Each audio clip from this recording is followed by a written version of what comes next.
Paul, you ready to roll? Ready to go. Okay. Throw up my primary screen here. All right. So welcome everybody.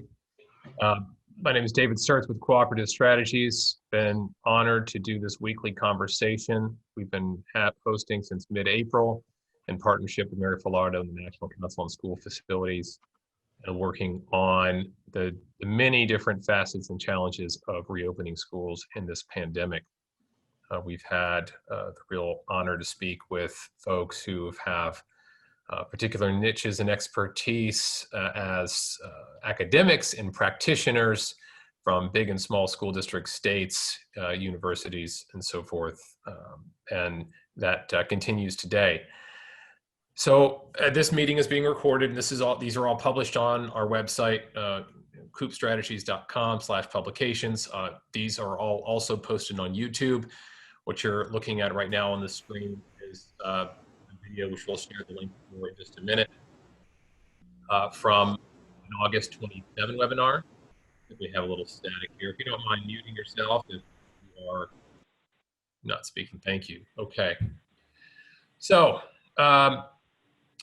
back on August 27th, we had the opportunity to speak with a nationally cited epidemiologist, Dr. Ancel Meyers, University of Texas, Austin. And Dr. Meyers gave us a brief history of COVID spread internationally, just give some thoughts of how this thing spread, and her 2 cents was it spreads quickly, it spreads quietly. And then showing how the data that backed that up. And then that was an opportunity where we had Bill Cooper from a small district in New Hampshire, near where Paul is today, and Julius Monk from Durham, North Carolina, on and discussing with her the back and forth on considerations for reopening and what about school size and transportation and so on and so forth. Dr. Meyers at that meeting gave us a formula, which she showed here. Thank you, Paul. Awesome cue here. It's like we've worked together before. And in that formula, she was giving us a way to model a threshold for a cohort size that would give us a less than 50% chance that one case of COVID would show up to school along with our kids. And that model was this 69,000 times your case reporting rate over the over your cohort size. And what the case reporting rate means is the assumption for how many cases that are showing up, how many do we think are actually there? And according to the CDC, their estimate guessed on that is 1 out of 10. So for every one case that we have, we assume 10 cases are there. One case we've had documented, 10 cases are in the field. So she showed us how you would apply this model looking at the sum of the total new COVID cases in your county over the last 7 days on a per 100,000 basis. And so how you look at it is you look at the tomorrow morning. You look at the size here, like in Durham at the time had 77 cases per 100,000. So based on that, looking over at the chart, your threshold was right about in the 90s, where you where you would have that cohort size that would be give you less than a 50% chance of one case coming in. And there in Hillsborough, according at the time, that was closer to the 200s. Based upon the lower case rate per 100,000 in that community. Very helpful information. It's practical, applicable. And so we threw it into Excel and started playing with it. And Paul took that and made it better. And Paul and I have worked together for years. He's with CannonDesign, used to be with another firm, but he and I have worked and done planning for states and LEAs around the country. Consider him a good friend, and I know when I've met my match on data analysis, and I meet my match with Mr. Mills. He created for us a capacity calculator in Tableau back in May, which I think many of you have used. And so now it's something for us to apply this formula that Dr. Meyers gave us. So Paul, as always, man, great to talk to you. Great to have you on, and appreciate your work. It's fun collaborating with you, and take it away. Why don't you give us an introduction a little bit to the tool you developed and where it is and how folks can use it. Absolutely. Well, thank you, David. And really a pleasure to be back in this forum. I'm going to pat David on the back here. Both David Sturts with Cooperative Strategies and Mary Filardo with the National Council on School Facilities have created this forum, which, if any of you happen to be here for the first time, is just it's unmatched around the country. A lot of fascinating communities have developed virtually during this time. And this particular one has been just an amazing dialogue of leaders from states, just major school systems, to minor school systems around the country who are sharing best practices and ideas, and the amount of content that's been pulled together and the dialogue that's been created by David and Mary is spectacular. The fact that all of this stuff is recorded and shared, like on this YouTube that we've got here, is a treasure trove of information for folks looking at and dealing with the challenges that we're all facing today. So the video link that's dropped in here is the one of the many wonderful installments that had Dr. Lauren Ancel Meyers from the University of Texas presenting this. And we saw that finally, we saw after months of, we're looking at space modeling and those sorts of things, which is basically doing some of the arithmetic to help inform decisions. We finally had something that was science-based as well, looking at the risk parameters on this. And I mean, having her talent on this forum was such a treat.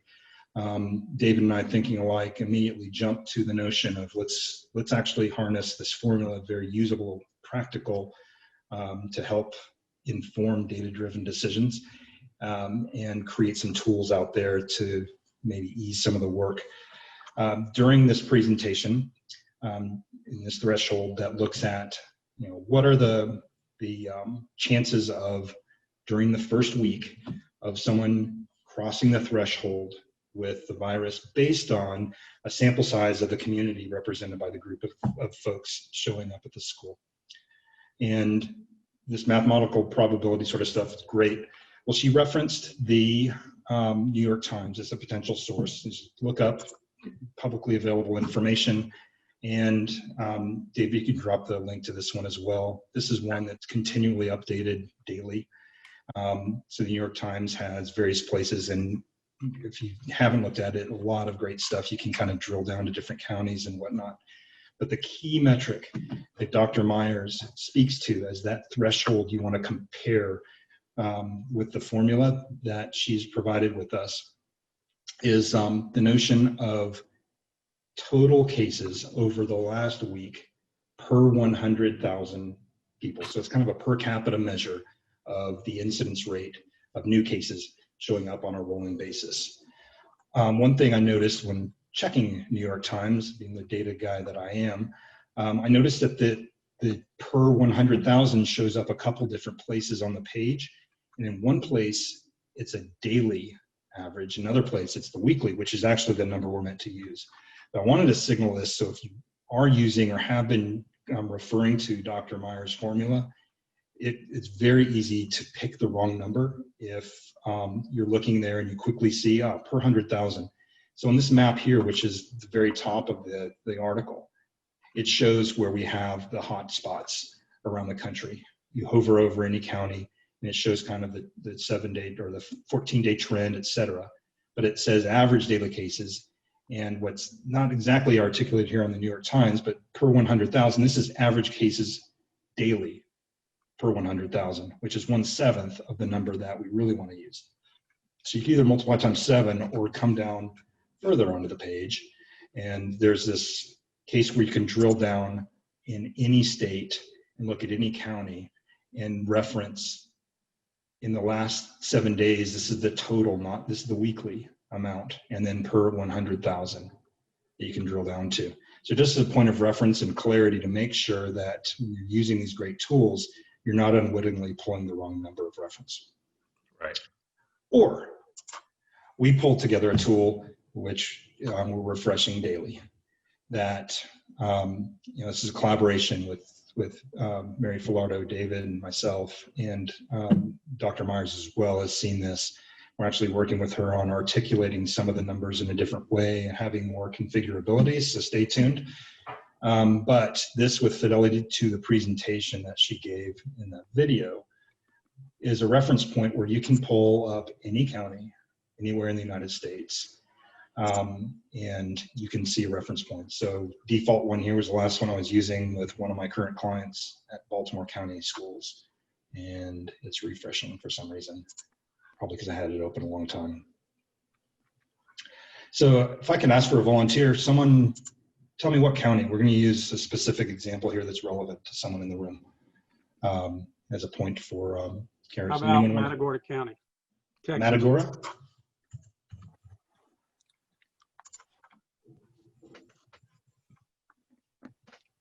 And there's a lot of numbers behind it, so it's crunching around. All right. So in Matagorda,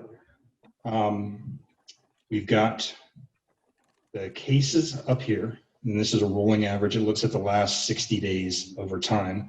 And David's, he had a great idea of, let's just not benchmark or just look at the particular county. Let's benchmark it to the entire state and national on the same curve here. So you can see over the last 7 days, the 49 mark is that number that Dr. Meyers refers to. That's the total cases per 100,000 over the last week, which, using her formula, gives you that group size limit that is precisely measured on here. There was a weird vagary in certain points where you have negative numbers and things, which throws some things off, but you can look at with confidence where we are during the current week in this example. And what, based on Dr. Meyers. Is that 49 an actual count, or is that a equation account? It's an equation versus your population. So in Matagorda County, there are 36,000 and change population. Over the last 7 days, as of yesterday, there were 18 cases, new cases reported within your county. Last 7 days. Right. So per 100,000, that equates to 49. So that's kind of that threshold number that she's referring to in the video. When you translate that and calculate it out, that equates to a group of 140 is kind of that limit where you get to the point of maybe greater than 50% chance of a single case crossing the threshold within the first week of time. And Paul, I think it bears some conversation here just to drill down. What that group size means is it's total human beings interacting with each other. It is an epidemiological. Good afternoon. This is Janice at the DPI. Let me, I might still be on a webinar. Hold it. Can you hear me? No? Okay, yes, go ahead. Janice. Let's see. I'm trying to get out of the webinar I'm in. You have a means to mute? Yeah, I'm going to mute. Okay, I think. Thank you. Janice, if you're communicating in this webinar here on the COVID cohort study, please send a message in the chat and we'll unmute you and keep going. Sounded like you may be on something else. So what that group size means, again, is the total human beings interacting with each other. It's not necessarily a school capacity, but it could be used as such. The idea there is that we've all heard of cohorting kids together, cohorting groups, so that you kind of limit the potential spread within groups. So another way to phrase this, Paul, elaborate or edit if you want on this one, but 140 people could interact with each other. And you would have, less than a 50% chance of one case. Once you get above 140, that it goes above 50% chance. So you could, in theory, have a school with a capacity of, say, 500 with 2 of these cohorts that never interact with each other, and your probability would remain the same. So that's how the numbers work. Yeah, that's a great point. So I'll walk you through kind of some of the parameters that are on here and different pages on the tab, just so as a point of reference going forward, or if you look at the video afterwards and recall what's going on. So this kind of just shows you this little framework of the population, the actual cases, per capita cases, and then that group limit, which is a weighted average on the aggregate for the whole state or for the whole nation. That's calculated. That's based on, remember the C on the formula. We got it here. We had the coefficient of 69,000 times the C divided by the S gives you the threshold, backwards calculated out. That's that C that's on there. And she said in her video, and go back and watch it, that it's something that really needs to be determined locally as much as a decision, whether you have some great feedback from your local public health agencies that are out there, or if you have a robust testing program with your college campus or your school campus, et cetera, you can start to adjust those levers, and it has a multiplicative effect on the numbers at the end of the day. So you've got the case here where you can start to play around with that reporting rate. And again, what that reporting rate means is it's the proportion of actual existing cases that are out there expressed in terms of the percentage that actually gets measured by these positive tests. And she was suggesting on that call that a good conservative number to use is kind of that 1 in 10 sort of factor, but that there is a range of that. And I just caution you, when you go through it, make sure you mindfully do it, because it does stay with the tool as you're going through the different tabs.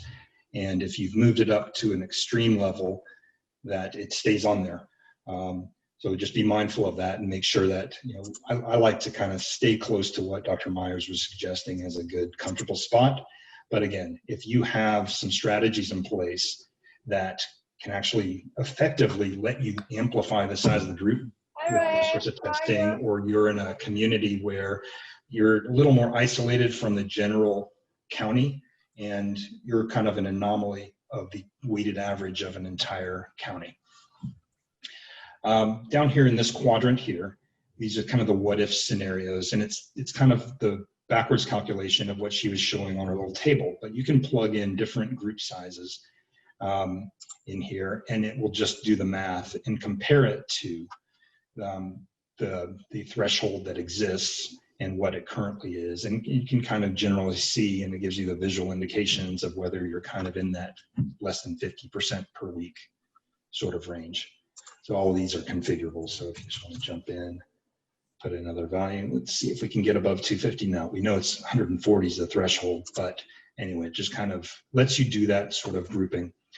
And David kind of jumped towards an operational point that I wanted to illustrate here, is that, you know, this is looking at, if you're thinking in terms of the entire school, that is one point, but you can manage your risk in terms of encapsulating different cohorts that kind of interact with each other in a way that preserving that level of risk and managing that risk to a certain number of actual cases that arrive in a way that can be contact traced and maybe not exposing the entire campus to that sort of risk. It's out there. A couple other tabs on the tool. Let me jump first to the US map. We'll go a little out of sequence. But this is just a visual of all the counties across the states, and has kind of this range of that metric that Dr. Meyers was speaking to. That's that rolling weekly cases per 100K population. And what's kind of neat on this is you hover over any particular county and it'll show you that 60-day rolling trend that's going on. We've thrown in there little markers for key events like Labor Day. And I have some theories about perhaps maybe activities that happened during Labor Day that might have caused some spikes in certain areas versus others. But it's just kind of a nice way to explore where things are going. Again, we've got the case reporting rate here, so you can slide the lever and look at the changes that happen.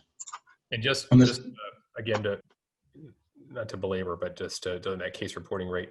If you believe that you have a perfect one-to-one relationship between how many cases are reported and how many cases there are, that number gets smaller. Just to putting in It gets in layman's terms. In terms actually, you go up towards 1. It'll be a okay, perfect. yeah, I'm sorry. It gets to 1. Yeah, right. So a 1-to-1 means for every case I see, I have that's what exists. And so that, yeah, the lower the number is, the bigger the gap between what I expect I have and what is being reported.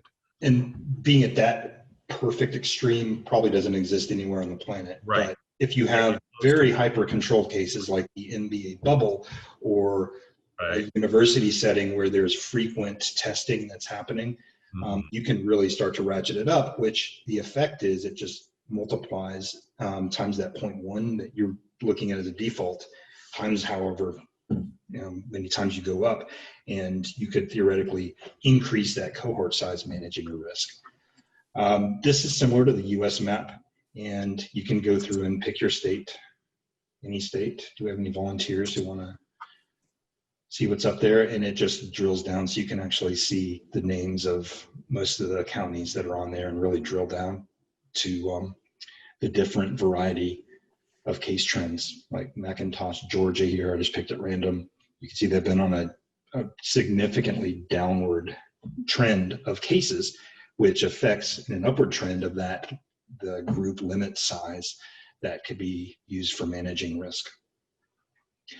We've got every K-12 school and every college and university from the national data sources. We have all the enrollment from last school year in here, and benchmarked every school versus its outlying county.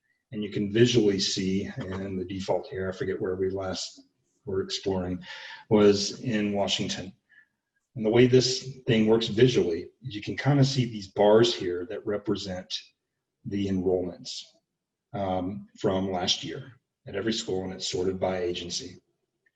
And then there's a varying little shroud behind it. This little green bar here represents that county group size limit threshold. So it's the enrollment is expressed as a percentage of that. So you can kind of see visually here where you might be in a case where absolutely you're beneath it at the entire enrollment of that school. We don't have this current year's, but we used last year's as a way, or actually it was the previous from nationally available information. You can filter down to any state, any district within the state, and you can see all your schools on a map. Does anyone want to pick their specific district, and maybe we can pull it up as a live example and explore? Board member from Colorado keeps asking for Colorado, so let's go to Colorado. Sounds great. All right, so there's your entire lovely state of Colorado. Which district? Jeffco.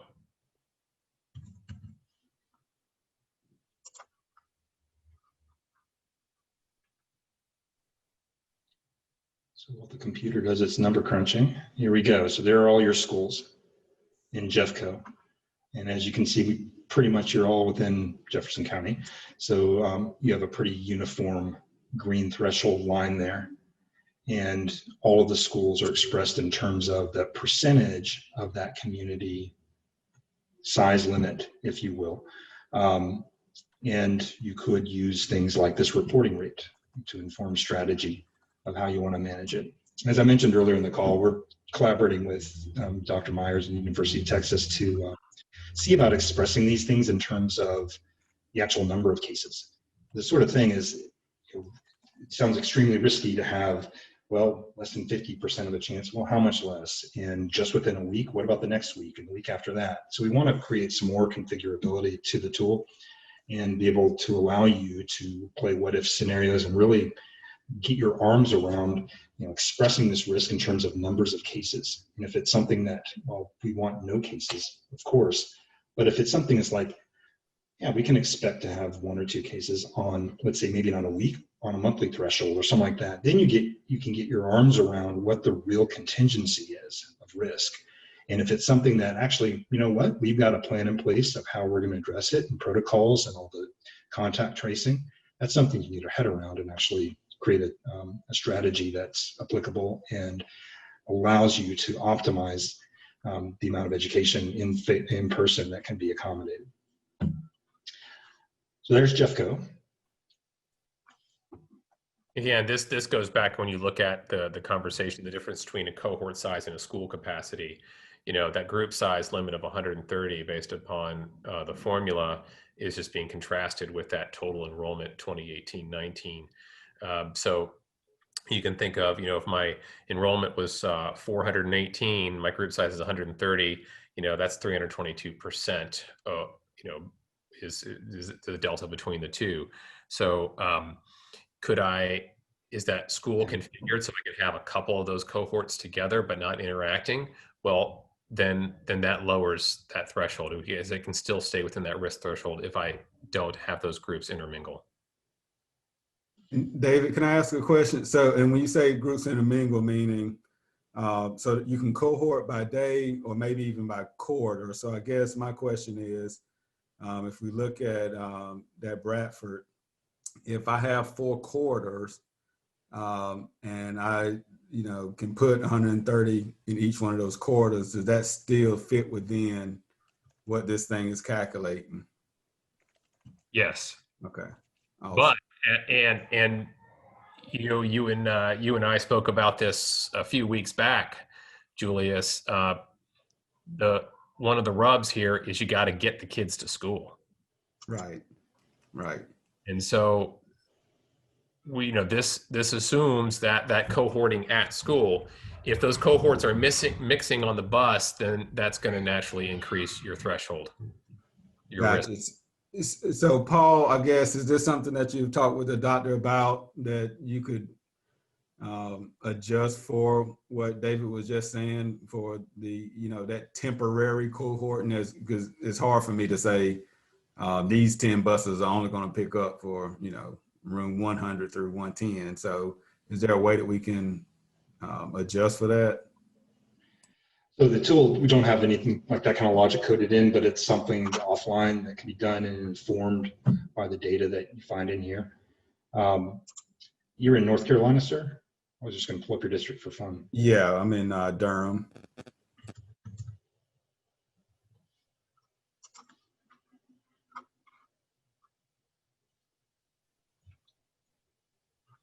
Does the map look familiar to you? It does. I've seen it once or twice. So based on, you know, using that 10% reporting rate and Dr. Meyers' formula, your last week's trend has you around 61 kids is kind of the group size limit that it's calculated, which is on the lower end. So you might think in terms of if you were to make a decision for entirely getting back under the same roof at one time, that you might want to look at doing some groupings along those terms. Now, how to operationalize that, get them there to campus in those same bubbles, if you will, that's a pretty tall order. Now, we can look back at the state maps or the US map and kind of see what's going on in your county. Maybe you're on a downward trend and it's a matter of, you know what, we're not ready yet. Perhaps if we look at this trend, monitor it, and reach a point within the next 3 weeks, 4 weeks, 6 weeks, whatever, maybe we get down to a point of being rational. Now, I'm not sure. So let's look at the risk calculator, Paul. Let's pull that up and plug in Durham and kind of look at the historic trends of that line. Sure. Now that we know that cohort size is 99, basically practically 100 right now. So let's look at where that trend has been, you know, the past 7 days, and we can expand this beyond 7, can we? Or I can't remember where we are on that. The threshold's based, her formula, the 69,000 coefficient is based on that 7-day sort of thing. And that's where we want to try to create a little more configurability into it. But you've been kind of up and down. It's not the big bounce a lot of communities had after Labor Day, but you're the last 7 days or so, you've really reached kind of a 60-day high for sure, which results in your cohort size down here, you know, down to 61 rather on the low end. So you're on a trend that's not in a good way, but you had been at a place where you could get like 130 kids together, kids and adults, and be able to operate with that less than 50% risk sort of profile.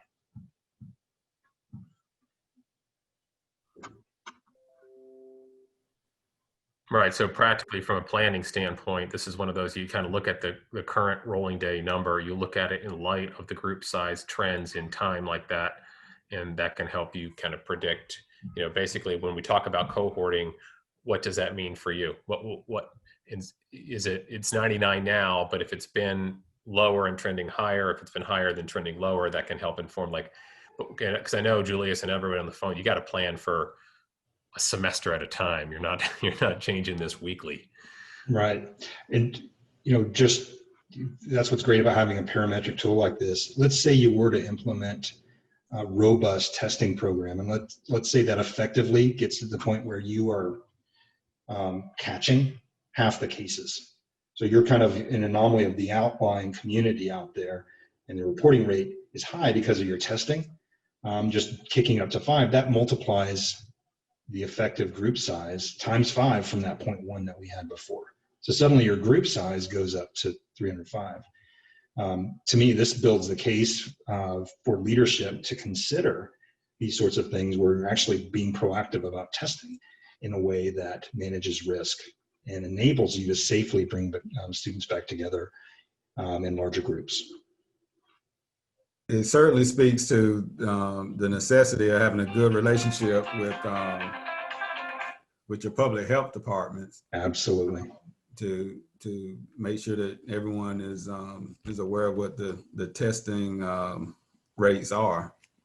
That's for sure. Thank you all for sharing this. This is good information. Absolutely.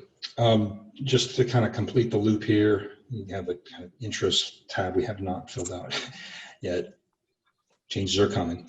But just like with schools, we took the IPEDS data for all the colleges and universities around the country, and same sort of thing, you can drill down to any number of states and drill down to different types of institutions, specific counties, et cetera. Look at those parameters and wind up with a map that shows you the same sort of metric we had with schools. And again, obviously universities tend to be much larger. Small colleges can be the size or smaller than some high schools, but some of these numbers are so high that the percentages are crazy high. And, you know, if you're a leader of a college institution, university, that's where the operational dialogue around testing, so you can get that case rate reporting number to a different number and increase your the size of the group, or that cohorting sort of thing where you have mini bubbles so that you can at least isolate, contain risk so that your operations can continue and your educational mission can flourish. Any questions out there, or anyone want to request to call up their particular area and we can take a peek at it and look at it, have a conversation.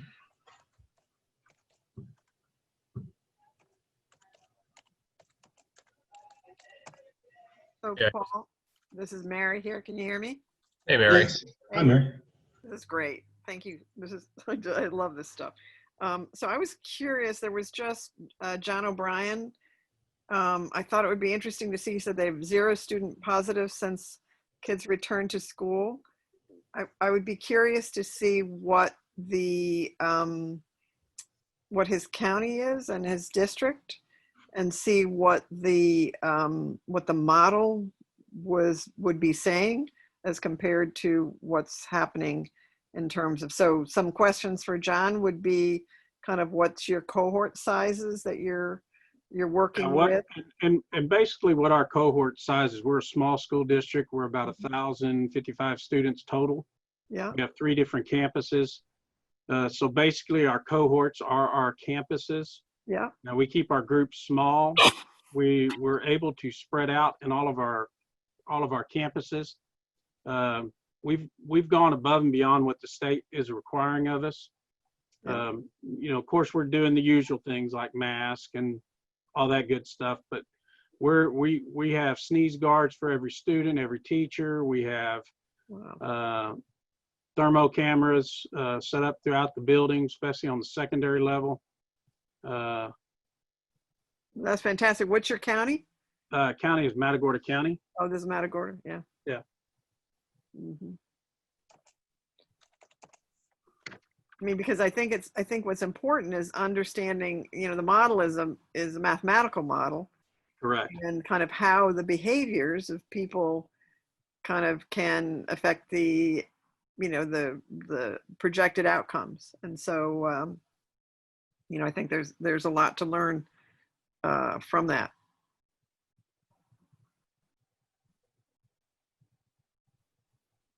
So, do you have new campuses that have opened recently, or are you spreading out intentionally for It actually was on there before. When you went to schools, Van Vleck was on there when I looked at it the other day. Yeah, you're just at Matagorda School, not Matagorda County. Right. You went to Matagorda ISD. Go to ISD? Van Vleck ISD. VAN. Vleck. Got it. I picked your neighbor. Here we go. So yeah, using, of course, this is from 2018, 2019 enrollment figures here. Correct. The group size limit currently with, back on the 0.1 sort of case rate, you can see where you're, going up times 7 times what the quote unquote group size is at the high school. Your middle school's about 5.5 times that group size, and you can see the rest around there. What are you doing right now in terms of cohorting students, keeping them in groups? Basically, we cohort them by grade level. Okay. And because our grade levels are small, we run anywhere from 60 to, let's say, 90. One of the max classes might have 90 students in it. Got it. So we keep our cohort basically by grade levels. Now, again, that goes all out the window when you get on a bus. Sure. And of course, that's why we roll with windows down. Yeah, mask, We're window. fortunate to do that here where we live. Right, sure. But, Yeah. Again, very conservative community. Mm-hmm. And parts of my district, and I'm a very large land district, but in parts of my district, if I wear a mask into a store, I'm looked at like I'm from another country. Right. And in other parts of my district, if I wasn't going to wear one, I would get looked at funny. And we're all over the place, but you're in good company. We've been very fortunate with our students. We've only had 6 cases with our adults. Okay. I'm glad you brought up masks. And, to me, this is a scientific issue. It's a public health issue, not a political issue, even though it can be conflated as such. So being the data guy I am and having my fingers in all this data that I'm looking at daily, I noticed that the New York Times had a piece back in July, that detailed map of who's wearing masks in the US, kind of interesting. Well, they had conducted a survey in which all these counties that are represented here on this national map were surveyed. And the question was, when you go out, how likely are you to wear a mask? And of course it disappears on me, but it was everything from never to sometimes to frequently to, I forget because it's Always, regenerated on here, always on the far end. So you had 5 different points. Now, of course, it's not an exact science of measure, but having some sort of at scale surveying and people take them at their word that they're being in general honest. So we've got 2 scatter plots here on the left-hand side, where you can see kind of this is the average within those counties of all the responses that were done on this scale. And then this is that weekly cases per 100K, and this is updating every time we do it.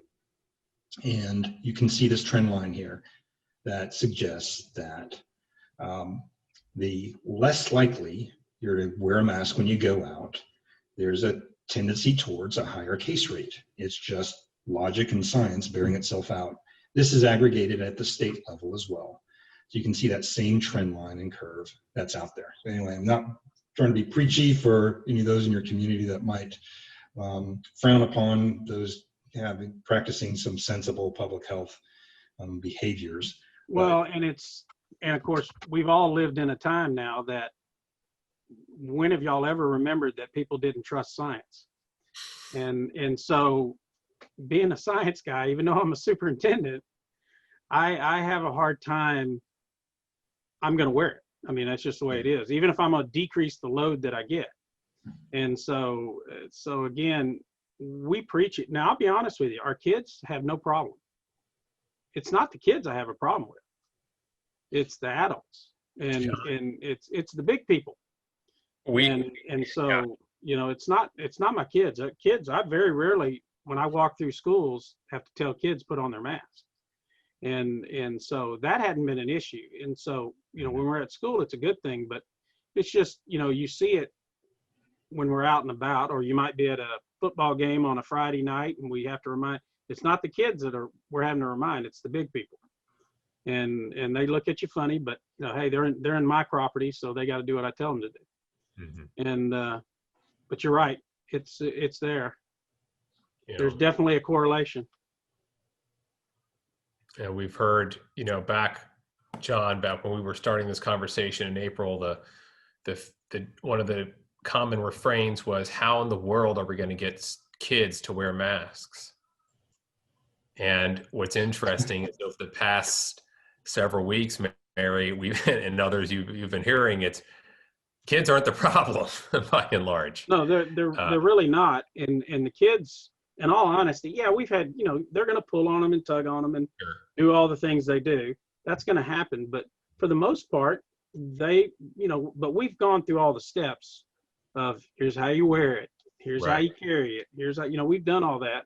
And so our kids do a really good job with it. It's the big people.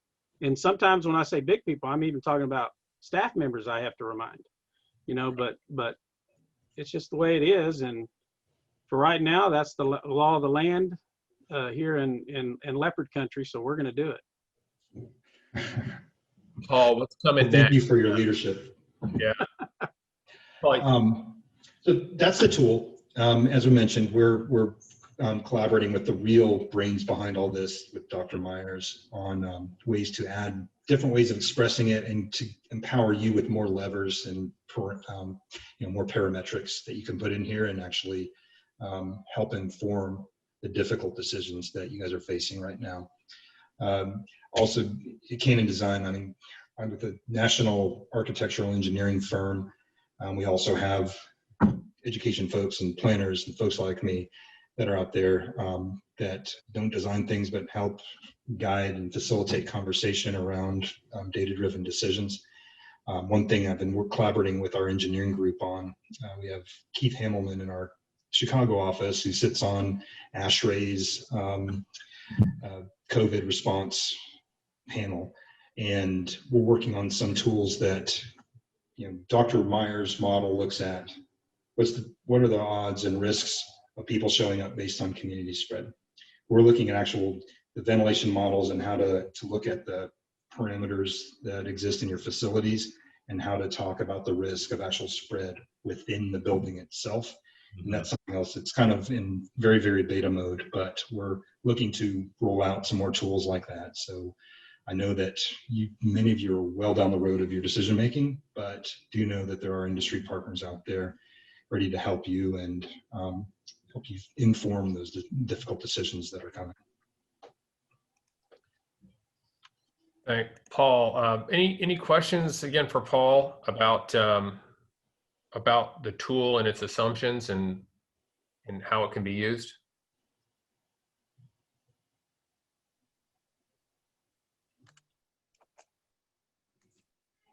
And just to reiterate a couple of the high points there, and feel free to chime the question in the chat or speak out. But, you know, one, Julius mentioned it really firmly on the case reporting rate. Really, it is a call to action for tighter communication insofar as possible with your health department to really make sure that case reporting rate is as close to 1 as you can possibly get it, so that there's good communication there. And as you saw, you set that case reporting value closer to 1, it really, really increases the number of kids and folks that you can have together It's huge. It's a big impact.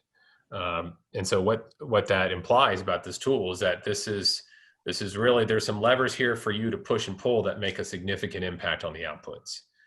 So it's, in and of itself, we can't make a particular recommendation, but Paul's done an absolutely awesome job of providing you a tool that, based upon your local assumptions, give you a good idea about what that cohort size can be. Guy, you had your hand.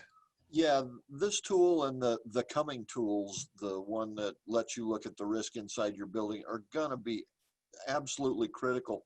We have another year and a half until we see a vaccine reasonably well distributed that we're going to have this as a non-issue for schools. So the sooner these tools are available to us to make better data-driven decisions, the better off we are. And Paul, thank you so much. We're proud to be part of everyone's team. This is a national conversation, and we're all in this together. So thank you. And again, props again to those who might have chimed in late. This forum here, if you're on for the first time, is tremendous. The dialogue that's national in scope, with a common goal of getting all of our communities back on their feet, is something we can all be proud of.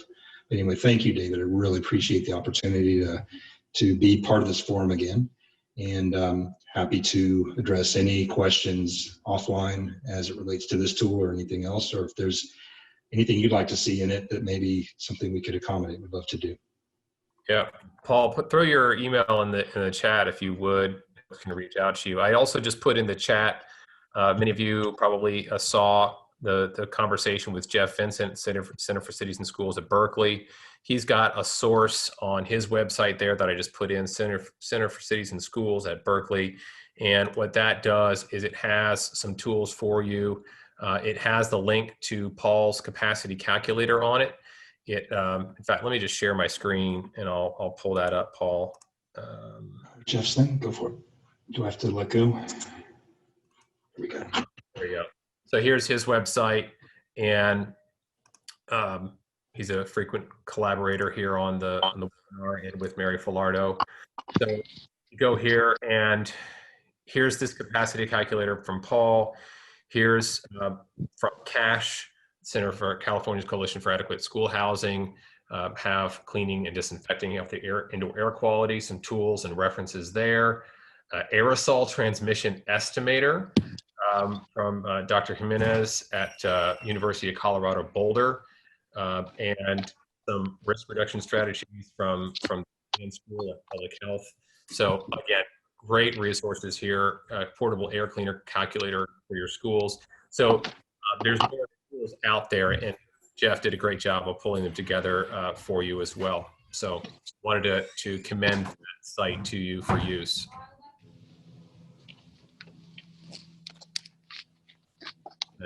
Well, we're getting close to time here, but we have a few more minutes.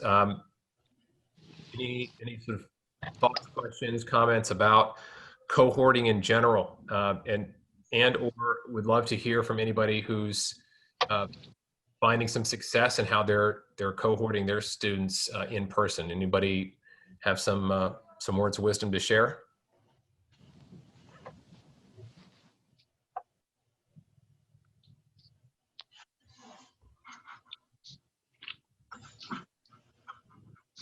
I might call on a couple of our regulars. All right, Vonnie, you're it. Any? Tell me, what are you guys in person yet, or are you still online, Vonnie? We're 100% online. That's what I remember, right? Yep. And how are you doing with all the wild? Have you been spared that? No, it's torture. And we've gotten Chromebooks to every student that we can find. We've gotten hotspots to students. But I was just talking to one of our middle school principals, and he's like, you get 3 students in a building, in a house, and one of them's a high schooler, and there's just no way that the Wi-Fi can keep up. So it's really tough. We pushed back for Salem Kaiser Public Schools in Oregon, pushed back our blended learning target date to February 1st. It was November 15th, but we pushed it back to February 1st. We're going in the wrong direction here in Oregon. And I just found out yesterday, I'm sure all the rest of you know this, but I just found out from ODE that only 7 states have reopening metrics, and obviously we're one of them. So the county that we're in, Marion County, we're just second highest in the state, and it's just not good. Wow. Yeah, so we're hoping there is a metric for bringing selected students, targeted students back for very limited in-person students that are needing help with English or math, English language learners, CTE, which I'm particularly interested in how you're gonna, socially, physically distance for CTE, but I know you also can't really do that online that well. And then students with the connectivity issues. So hopefully we'll be able to start doing some of that in a little bit. And then the metrics are lower for bringing back K3. And so we're hoping to be able to look at those numbers in December. Wow. What a challenge, Vonnie, man. Oof. I'm so glad I'm not the one that has to deal with all that education side of the house. Yeah. So Vonnie Salem-Kaiser there in Oregon, thank you. And man, thanks for being part of the conversation regularly. Always. Yeah, I really enjoyed it. And I'm actually driving right now, but I will say, Guy, I got the training protocols for our hydrogen peroxide disinfectant use for the training for custodians yesterday. So I will send that to you. Truly appreciate it. Thank you. Of course. Anybody in person that wants to comment on how cohorting's been going for them? Separated.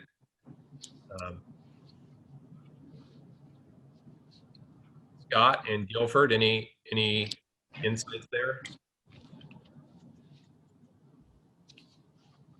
No, we're not completely back to in person.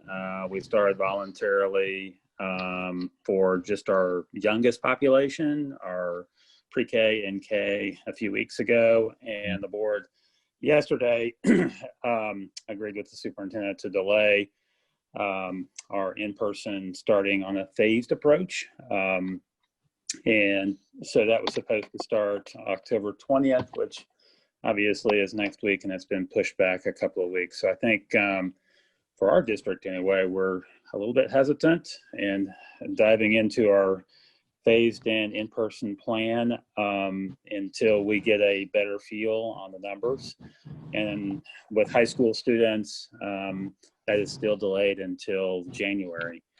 So moving ahead, but very cautiously, and so far so good with the very limited number of students that have come in person. Very much a lot of concern in our community with in-person, but also certainly there's a number that are very much interested in going back to school. So it's kind of divided in the overall numbers, but our district continues to be cautious. Yeah.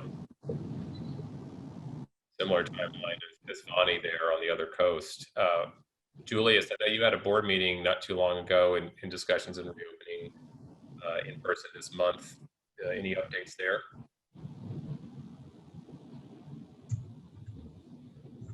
Paul from Durham can speak up to that. Okay. We had our board meeting and we're out until mid-January. We'll be coming back to the board in November to give them a plan for the purpose of how in-person will begin. So also looking at that January target now. Yes. Got it. Thanks, Paul. Okay. Well, appreciate everybody's attention and questions, and please do check out these links as these tools continue to be developed, evolve, and improve. Again, tip my hat to Paul, who, as usual, is able to take my paltry attempts in Excel and make it sing and do great work. So as I'm sure this collaboration will continue, I know it will. We're going to make it. And look for that tool to be updated as we're able to get some more coefficients to play with there in terms of your risk factors and keep this conversation going. So everybody, have a great rest of your evening. Thank you very much for coming, and we look forward to talking next week. So, all, thank you. Thanks, everyone. Thanks, everyone. Stay safe. Bye-bye. Thanks, everyone.